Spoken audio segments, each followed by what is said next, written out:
Explore on our product shot. Some of the stuff that came up that people want to do was I want to add something to my jar. If I have it open, I want something to be there. So how do we make something so it looks like it's actually there? Also, how do we create like a nozzle? So instead of making it perfectly rounded, how do we create something that actually has like a pump nozzle look to it? So to go over this thing, let me just scoot this one out of the way. The way I created this was I started off with a, let me just hide it. I started off with a cylinder, and if I scoot this in, scoot this up, I need lots of divisions here. In order for me to create ripples and that texture look to it, lots of divisions. So on my subdivisions here, I'm going to put 50 just so it's nice and round. And then on my caps, before what I did was I set this to 0. I don't want to set this to 0. I want to set it to something ridiculous like 30 or something. Okay? Lots of divisions. The more divisions that are there, the more detail I can add to this. Okay? So keeping in mind what might be inside there, you might need something that has a lot of detail, or you might need something that's a little bit like wobbly or blobbier. Okay? So I'm going to go and delete all the faces here on the bottom because I don't need them. All I need is the top. That's all we're going to see.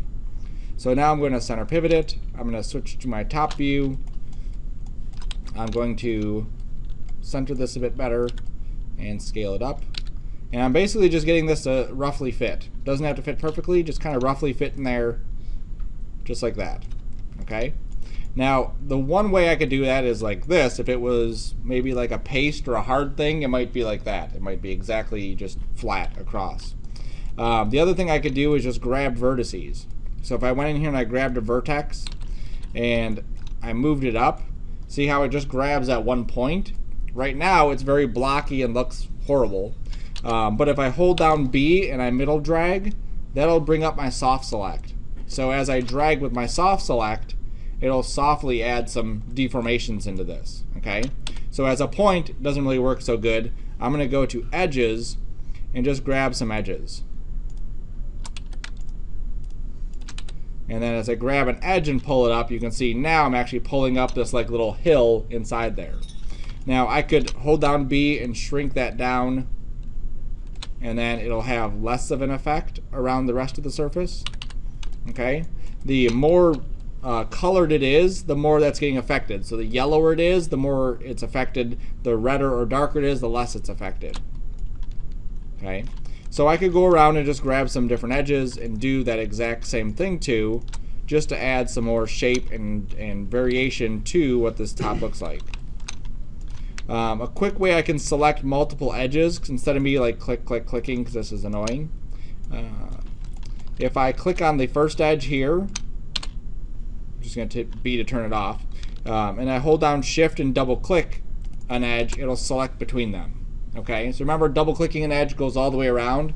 If I click the start and Shift double click the end, it'll grab the loop in between it, which is a handy tool. And then I can move that up. Now again, this is kind of like the long way to do this. Oops. This. That. There we go. So that's the long way to do it, is to grab these kinds of points. It definitely is effective and it definitely could work. It would just take you a lot longer to do it than the next step I'm going to show. So learning more tools under the mesh tools, there are these things called sculpting tools. And imagine it more like clay, where we would actually like push and pull things out of the clay. That's what the sculpting tools will allow us to do. So I typically will use just the one for now, which is a sculpt tool, but there's a whole mess of them that you could actually play with. So with the sculpt tool, it brings up this little circle here, and this icon over here is the sculpt tool. So I'm going to double click that to bring up its options. And by default, the options are set pretty big. Like the radius size is set to 25. So if I zoomed way out, nope, I'm still not seeing anything. There it is, right there. So that's how big that is. So that's going to be like a huge brush to affect it. That's way too big. So I'm going to set this down to like 0.25, which will fit on my surface a lot nicer. Also, the strength of this is how much it's going to pull it up. At 15, it's going to pull it up 15 units, so it does that. That's way too much. So we set that down again to something like that. Everything else should be good. So now as I click and drag, look what's happening. It's automatically pulling those pieces up. And in this way, I can really customize what this looks like without having to go and grab edges, pull them up, grab edges, pull them up. Much easier. Make that a little bit bigger. Oops, that's too big. There we go, there we go. If I want to push stuff down, I hold Control, and it'll push stuff down.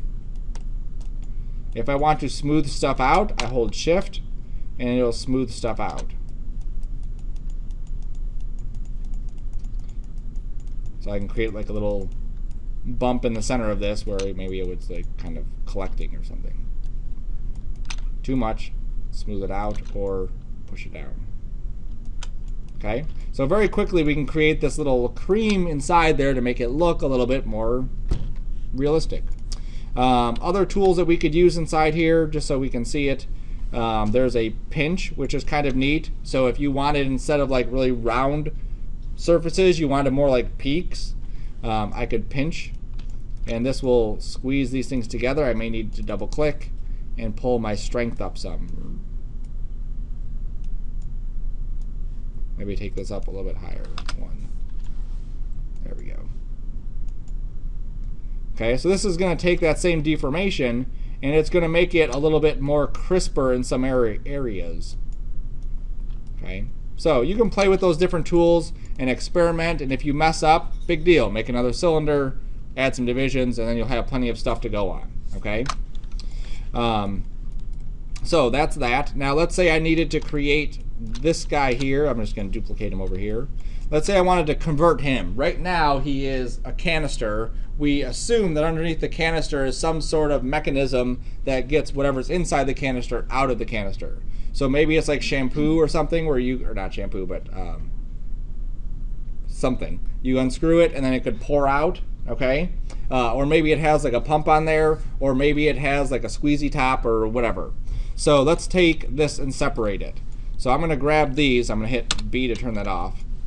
And I'm gonna go and I wanna grab just the faces for the head, like what is part of that cap. So I need to make sure I grab all of these that are inside here, so I'm gonna hit Shift greater than, and then Shift greater than one more time. There we go. And I should have all of the faces that are part of that. So if I were to zoom in really close, you could see I have all the faces that are part of that. Under the edit mesh, there's an extract. Okay, and so when I extract, you'll see that actually separates the two items. And now I have two separate items, the cap and the bottom. So it's a neat way to be able to build these things as one piece and then to separate it. Now, to get it to look like it's actually a cap, we would have to just do a little bit of work on it. So I would go to my edges and grab this edge here, actually this face. Let me just grab this face here and delete it. And then I would just go through and maybe extrude it just to give it some thickness.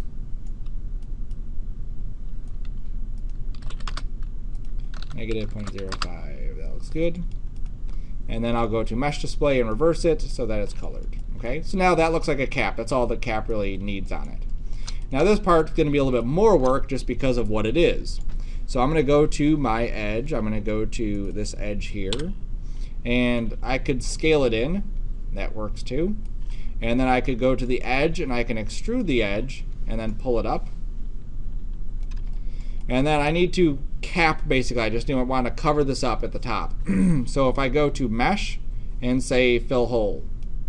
Okay, so two things that we've done. We've grabbed faces and we've extracted to pull them off.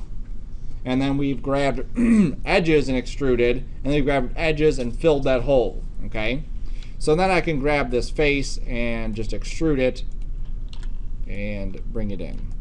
There we go. Okay, so now this is going to be like a pump type mechanism. So I want to actually have like a little hole in here where the pump would fit in. So I'm going to extrude again, maybe push down. All right, so close that. I'm going to go to the edges and just add some bevels.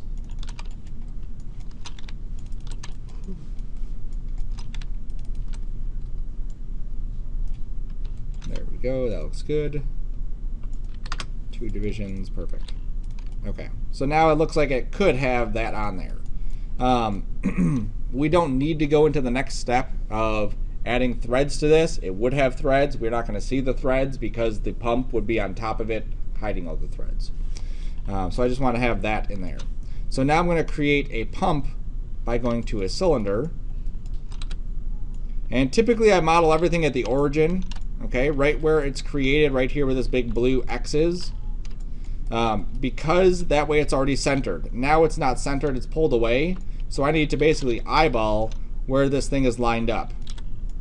So as I scale this in, you can see that unless I'm perfect, I'm pretty close to perfect. Holy cow. Okay. Normally it would be like that, and then we'd have to just nudge this in until we're like right on. Okay. Otherwise it would look like the thing is offset and it looks weird. But today I'm perfect, so it didn't do that. All right. So let's make this like it's an actual cap. So we're just going to scale it down. It would fit snugly on top of that. Sure, that works. I'm going to get rid of my cap. I'm going to shape this out a little bit. So I'm going to extrude and scale it in, and extrude and pull it up. All right, that's working so far. I'm going to extrude again. Maybe scale it in a touch like that. Okay. So let's say that this is, right now, let's pretend it's an aerosol container and has a little sprayer on it, right? So I'm going to duplicate this and just shove it off to that direction for a minute. I'm going to insert some edge loops right there. And then I can grab, let's say, a couple faces and extrude it. And then take my division, not my division, take my offset. Too much. 0.05, there we go. And I'll extrude this again, and then push it in, and maybe just scale it down. Okay, and then on the back of this, I could grab these faces here. I'm just trying to grab the ones that are across from it. That looks pretty good. Maybe that one too. Yeah. And then I'll just push this down. Okay, now maybe even grab this face here and just extrude it in and scale it in, just so it looks like it's some kind of depressor on top of it. All right, so that looks pretty close. I'll add some bevels in there, obviously. That looks pretty close to something we could push down and it would spray out. Okay, if I wanted this opening to be perfectly circular, I would need to insert an edge loop and basically make this look like a circle. So grabbing the correct vertices or edges or whatever and scaling it down like this will create a pretty close looking circle. Starting to make an increased division. If I hit 3, remember how that's going to go to smooth mode? So once we hit 3, there we go, and that's pretty close. Now we could go to actually smooth it out. So if we went to mesh smooth, this would actually smooth it out, but it adds divisions all over. So I'd have to make sure that it didn't ruin all my other stuff. So like here, that goes all the way around there, that's good. Here, here, and here. It's not gonna let me do it on the bottom because I have a cap. There. And around here, I'll do that too. I'm just gonna add a bevel in all these places before I do any smoothing on it. That should be good. So now I hit smooth, and I still maintain my shape, and you can see from way back here, that looks pretty decent. Maybe this area is a little bit wonky. I should fix that. Sometimes it doesn't like these transitions where we have this flat face, and so sometimes we'll go to extrude and just scale this in a bit more, and then go to edit mesh and say poke face. There we go. And it just connects all the lines. Okay, and then I can go in here and just grab these edges and just smooth the stuff out.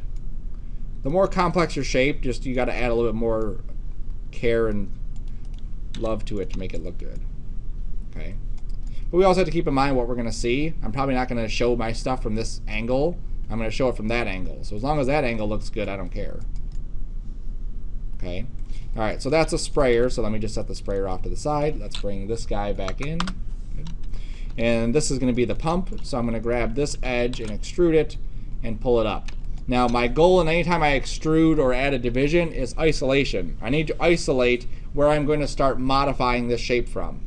So I know I want to pull something out of here, so I'm going to, let's say, leave it like this. I think this one's probably too big too. Let me scale this one down. Like that. There we go. That's fine. Then I'm going to go into my edge loops, and I'm just going to insert a couple edge loops here and there. And then this way I can grab some faces here, and I try to get it pretty even to like left and right or up and down or X and Z. If I go to my top view, you can see, no, you can't see there. If I zoom out a bit, there we go. If I look at this from this angle, this line right here is perfectly lined up with my X direction, okay? So I have 2 going this way and 3 going that way. That's off, so I want to make sure it's even. So now I'll extrude, and then I switch to the move tool and just pull it out, okay?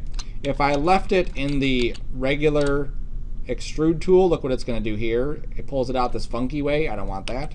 So I switch to my regular move tool, and then just pull it out. And then I can go into this and maybe just scale it down, scale this in, maybe flatten this out. I'll extrude it again, switch back to the move tool, pull it out again.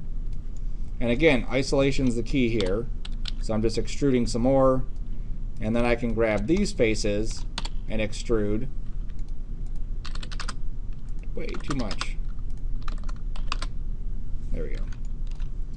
And extrude again, and push it in.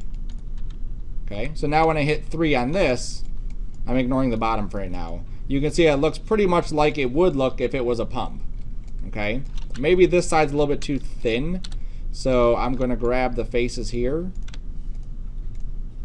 and just move them out. So now when I hit 3, that's a little bit thicker. Okay, now never work in 3. Oops.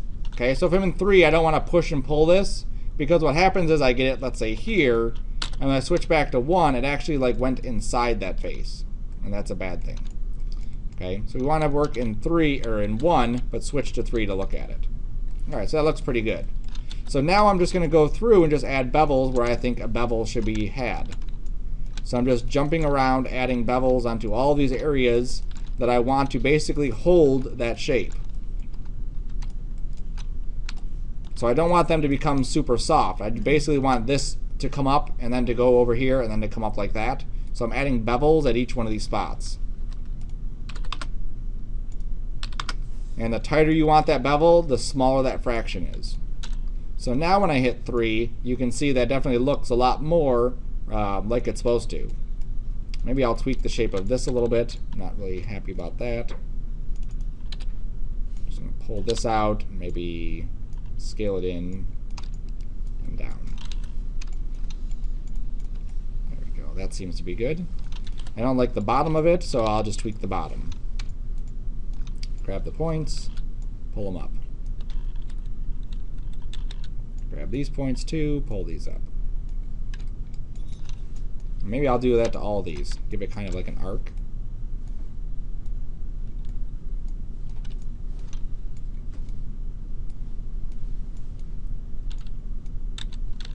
There we go. So that looks a little bit fancier. Okay. And then I'm going to go up to the top of this and add a bevel up here.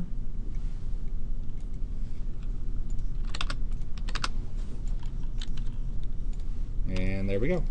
If we want to add a little bit extra, maybe I'll add a little bump back here. There we go.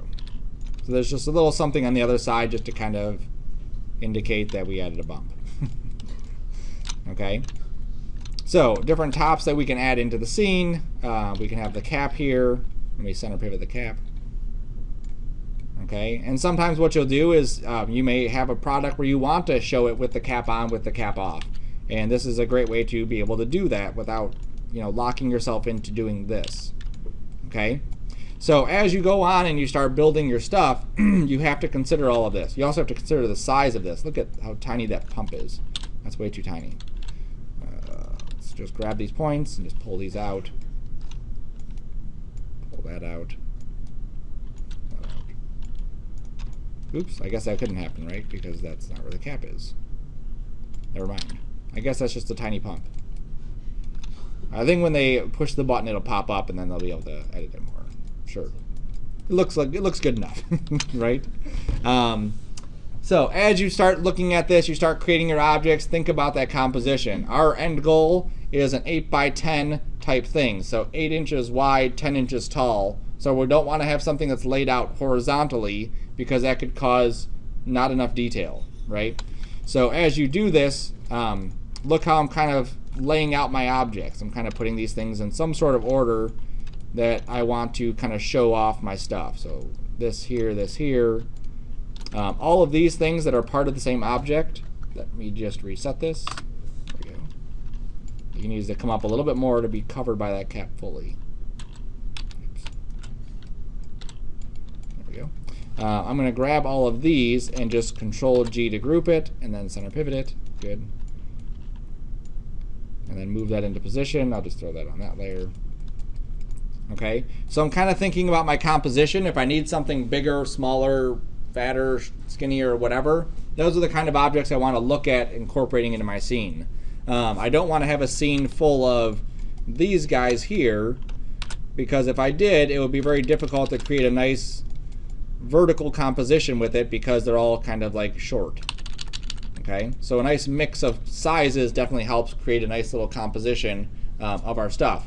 You only need to create 3 products, but keep all this kind of stuff in mind as you go into creating those 3 products. That you may not want to just do 3 boring objects. You may want to spice it up a little bit. Okay, even like the example I have here, where I took the cap for this and I laid it on the side. That's kind of a neat way to show off that item. Okay, or having the cap laying against another item. That way we can see the label that would be on it if there's a label on it.